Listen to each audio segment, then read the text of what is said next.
Hi, this is Nick. Welcome to the channel where we talk all things real estate in the Czech Republic. Today we're going to look at the subject of why do Czechs pay more for real estate?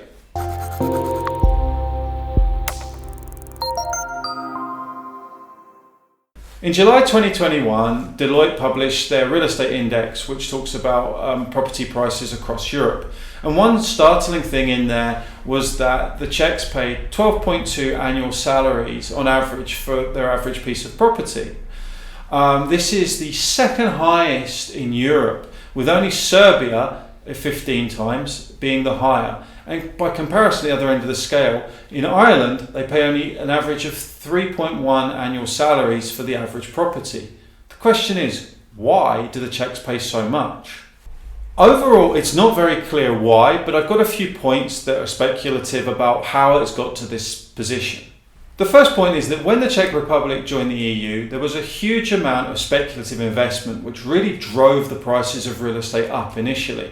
I think something like 30, 40, 50% over the first few years of joining the EU. Now initially, a lot of Czech investors or a lot of Czech buyers would have seen this just as a property bubble and waited for prices to come down. I would say that back then Czechs were very risk adverse people and didn't see the real estate market as something to get involved with, just waiting for prices to come down for better times for them to buy. Now over time it became clear that the real estate market was continuing to grow. Even with a little hiccup in sort of 2010, 11, 12, it soon started moving again and Czechs started buying and saw it as a good way to invest. And now this risk-adverse behaviour has gone to very much risk-on, and I find that locally people are still continuing to buy, even though the statistic I gave at the beginning is getting even more out of control. So not only has the risk appetite changed, it was also pushed by local banks. What we saw in 2015 through to say 2020 was banks offering huge amounts of money to people for very low interest rates.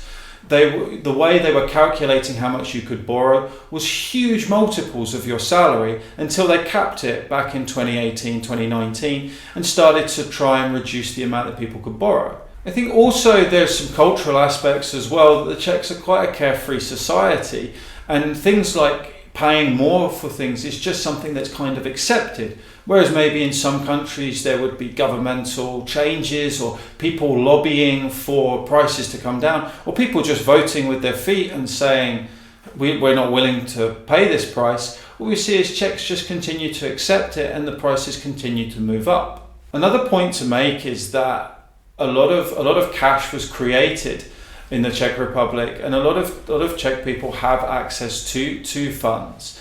After the fall of communism and when property was divided up, lots of people were given these properties without any debts, and later on these properties have been sold, creating huge amounts of wealth. And this wealth has been continually reinvested into real estate, which we see time and time again, and there's a lot of money tied up in it.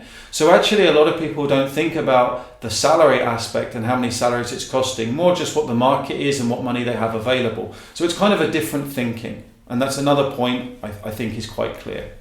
So moving on nearly a year from when that statistic was made, we see that the real estate market is up another 20%, whilst wages are only up 4%. So this very large figure is increasing again by 16%.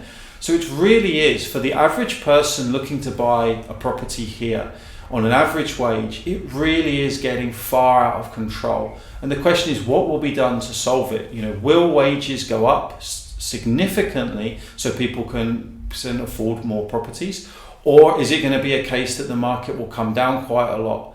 It's very hard to say at this time which way it will go. It's just very clear that continually Czechs pay more for their real estate. Thanks for watching. See you again soon.